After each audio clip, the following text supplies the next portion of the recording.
Isang pagpalang araw sa ating lahat, mga kapatid. Ako muli si Idor Bernales ng Batch 3 at ito ang aking daily devotion. At ngayong araw ay pag-uusapan natin ay kung anong ginawa, ginagawa at gagawin pa ng Diyos sa iyong buhay o order of salvation. At ang ating scripture ngayong araw ay mula sa Romans chapter 8 verse 30. Sasabi sa ating scripture, "Moreover, whom He did predestinate, them He also called. And whom He called, them He also justified. And whom He justified, them He also glorified." Kaya mga kapatid, ang ating topic na patungkol sa order of salvation na sa Latin ay tinatawag na Ordo Salutis.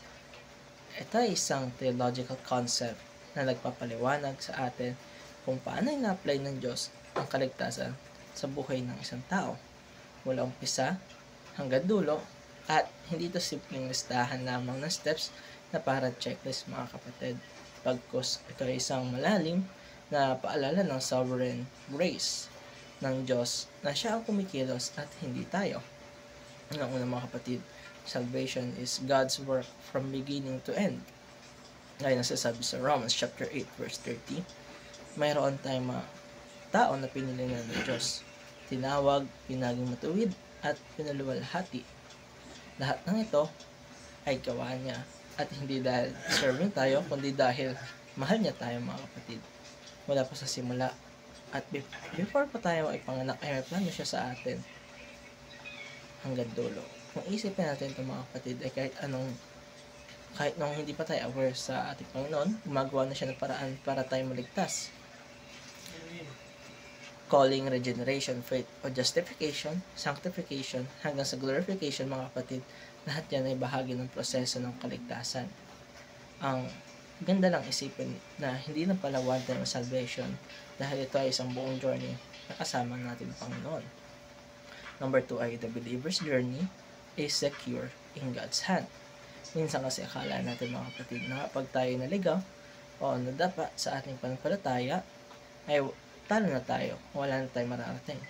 Pero ang order of salvation ay nagsasabi sa atin na kung sino man ang sinimula ng Diyos ay tatapusin niya. Hindi bitin dahil hindi din kapos, at lalong hindi sayang dahil kapag tayo ay tinawag natin Panginoon, hindi lang yung simula ng bago nating buhay, ito rin ay garantiya na hanggang dulo, at hawak niya na tayo sa kanyang kamay.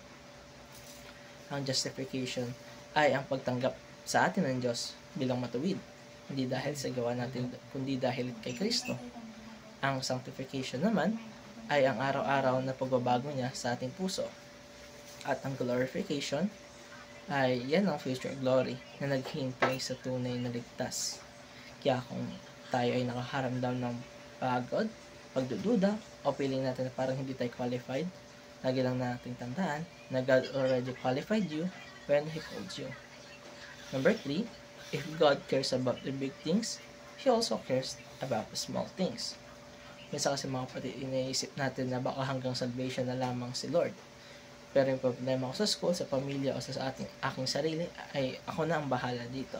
Pero hindi yun, mga kapatid, totoo, dahil kung ang Diyos ay may detalyadong plano para sa ating eternal salvation, siguradong concerned din siya sa maliliit na bagay sa ating buhay. He is a personal God na kasama natin araw-araw. Kaya, mga kapatid, dito nagtatapos sa aking daily devotion. Maraming salamat sa panonood.